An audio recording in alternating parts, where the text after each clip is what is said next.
बच्चों, आज जो हम कविता पढ़ने जा रहे हैं उसका शीर्षक है बनारस। तो इस कविता को पढ़ने से पहले क्यों ना हम उन घाटों, उन गलियों में घूम कर आए जिसका जिक्र यहाँ केदारनाथ सिंह अपनी इस कविता के माध्यम से करते हैं। तो चलिए चलते हैं।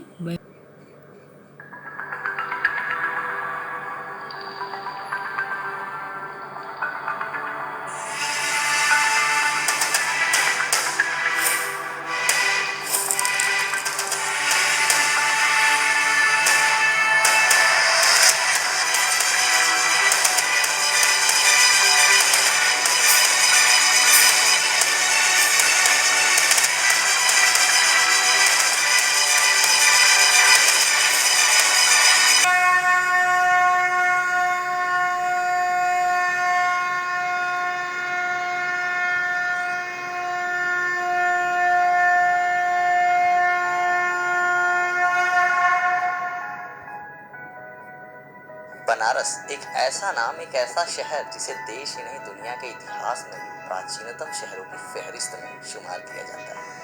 भारत की सबसे पवित्र नदी गंगा के किनारे बसे होने के कारण और शिव के द्वादश ज्योतिर्लिंगों में से एक विश्वनाथ या विश्वेश्वर जी मंदिर की वजह से यह स्थान समूचे विश्व में हिंदुओं की आस्था का प्रमुख केंद्र रहा है। इसलिए इसे अध्यात्म नगरी के नाम से भी जाना जाता है। तो चलिए इस अध्यात्म नगरी की एक छोटी सी यात्रा पर और देखते हैं इस शहर के और भी रूप और रंग में मिलते हैं। रंग बिरंगे आभूषणों, मालाओं और रामनामी कपड़ों से भरी दुकानें, गलियों में हर वक्त गुलजार करती हुई लोगों की ये भीड़ और उसी भीड़ का एक प्रमुख हिस्सा बनते ये गाय और बैल इस शहर की अनोखी विरासत को प्रस्तुत करते हैं।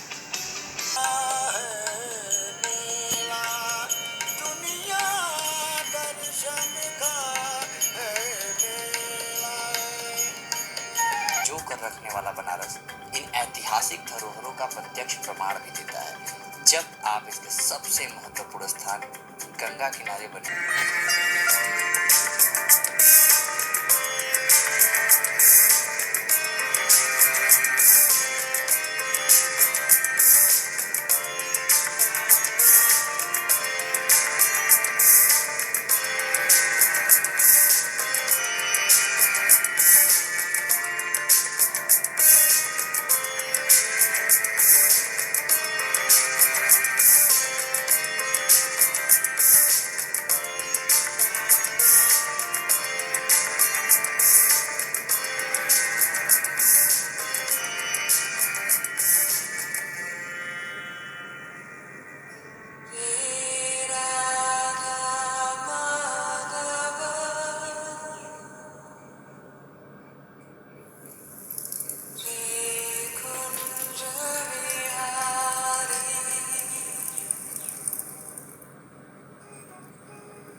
भारत के इतिहास और भाषाओं का।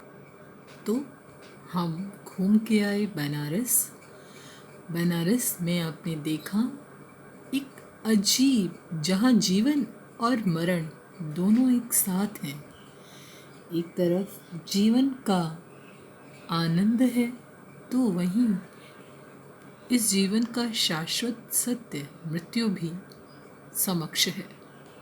तो बढ़िए चलते हैं इस कविता की ओर। इस शहर में वसंत अचानक आता है और जब आता है तो मैंने देखा है लहर तारा या मंडुआ डीह की तरफ से उड़ता है धूल का एक बवंडर और इस महान पुराने शहर की जीभ किरकिराने लगती है। जो है सो बुगाता है, जो नहीं है वह फेंकने लगता है पचखियाँ। आदमी दशवाश्मेध पर जाता है और पाता है घाट का आखिरी पत्थर कुछ मुलायम हो गया है। सीढ़ियों पर बैठे बंदरों की आंखों में एक अजीब सी नमी है और एक अजीब सी चमक से भर उठता है भिखारियों के कटोरों का निचाट खालीपन। इस शहर में वसंत अचानक आता है, मतलब अकस्मात उसका आगमन होता है और जब आता है तो मैंने देखा, मैंने अर्थात कवि कहते हैं मैंने देखा लहर तारा या मुंडवा डीह की तरफ से। लहर तारा और मुंडवा डीह जो हैं ये मोहल्ले हैं बनारस के। लहर तारा इसको आपने सुना होगा अच्छे से, कबीर के साखियों में या कबीर के परिचय में आता है।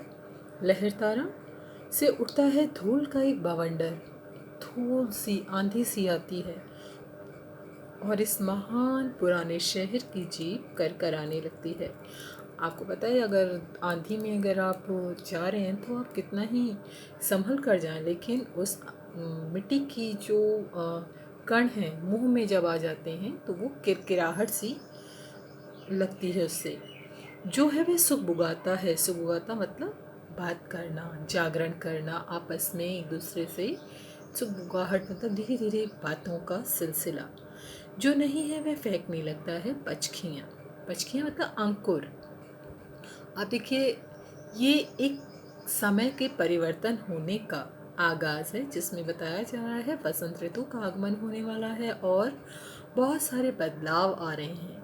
और वसंत में ही नए नए पौधों का आगमन होता है, नए नए पुष्प आते हैं, नए नए पौधे अपना जीवन लेते हैं और आदमी दशा शुम्भेद पर जाता है और पाता है घाट का आखिरी पत्थर कुछ और मुलायम हो गया है। दशाश्वमेध के घाट पर जब वह जाता है तो देखता है उस घाट का आखिरी पत्थर भी मुलायम होता है।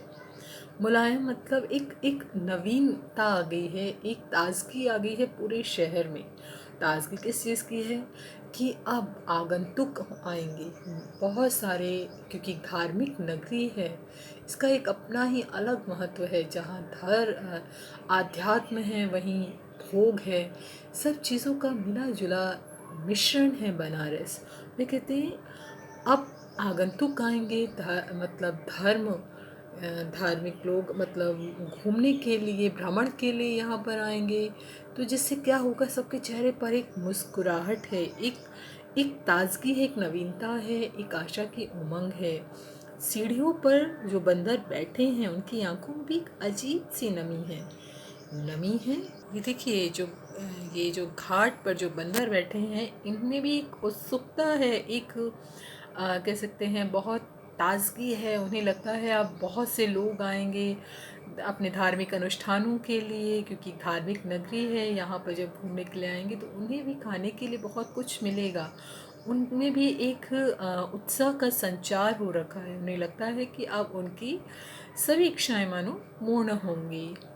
और यहाँ कवि यह भी बताते हैं कि भिखारियों के कटोरों का निचाट खालीपन भी, उसमें भी वो खालीपन ख़त्म हो जाएगा। निचाट मतलब पूरी तरह से जो खाली हो गए थे, किसी तरह की उनको भिक्षा नहीं मिल रही थी, जो उन्हें पैसे नहीं दे रहा था कोई, अब जो हैं और एक अजीब सी चमक से भर उठता है भिखारियों की कटोरों का निचाट खाली।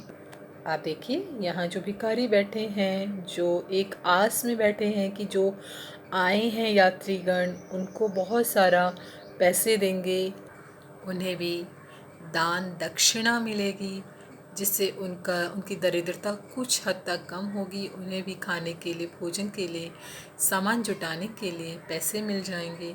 इसीलिए एक अजीब सा जो खालीपन था उसमें चमक आई है, रवानगी आई है, एक नवीनता का संचार हुआ है।